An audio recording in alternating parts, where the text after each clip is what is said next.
আসসালামু আলাইকুম এভরিওয়ান। আজকে আমি ল্যাচ্চা বানানো দেখাবো, খুবই সহজ পদ্ধতিটা। তো যারা একদমই বানাতে পারেন না, এটা অনেকভাবে ঝামেলার ব্যাপার, কিন্তু এটা কোনো ঝামেলাই নেই। জাস্ট 5 মিনিটে আপনি বানিয়ে ফেলতে পারেন। শুরু করা যাক। তো প্রথমে এখানে আমি তোমার পরিমাণ মতো জল নিয়ে সেটা হালকা গরম করে পরিমাণ মতো দুধ, মানে গুঁড়ো দুধ দিয়ে দিচ্ছি। যদি কারো গুঁড়ো দুধ না থাকে, লিকুইড দুধ থাকে, সেগুলো দিতে পারে। তো দেওয়ার পর ফুটিয়ে নিব 5 থেকে 6 মিনিট মতো। এই যে ল্যাচ্চা, এগুলোকে ছোটো ছোটো করে ভেঙে নেব। তো আপনারা চাইলে গোটাও রাখতে পারেন, ভাঙলে বেশি সুবিধা। তো আমি এগুলোকে ভেঙে নিলাম। ভেঙে নেওয়ার পর ওই ফুটন্ত দুধে আমি এগুলোকে দিয়ে দেবো।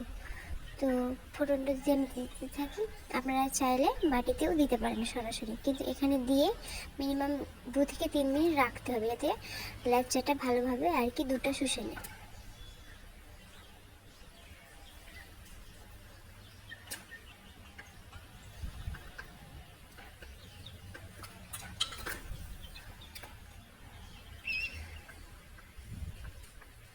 তো আমি ল্যাচ্চাটা 2 থেকে 3 মিনিট রেখে দিয়েছি। দেখতেই পাচ্ছেন কতটা সুন্দর, সফট, একদম দেখতেই সুস্বাদু হচ্ছে, খেতে তো অনেক টেস্টি।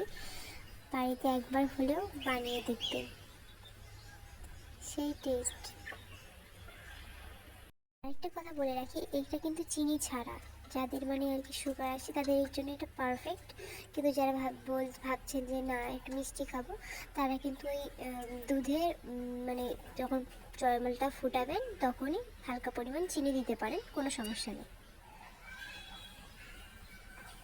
তো আমাদের এই রেসিপিটা যদি ভালো লেগে থাকে তো অবশ্যই সাবস্ক্রাইব, একটা করে লাইক করবেন, এবং পরবর্তী ভিডিও পাওয়ার জন্য আমাদের চ্যানেলটাকে সাবস্ক্রাইব করবেন।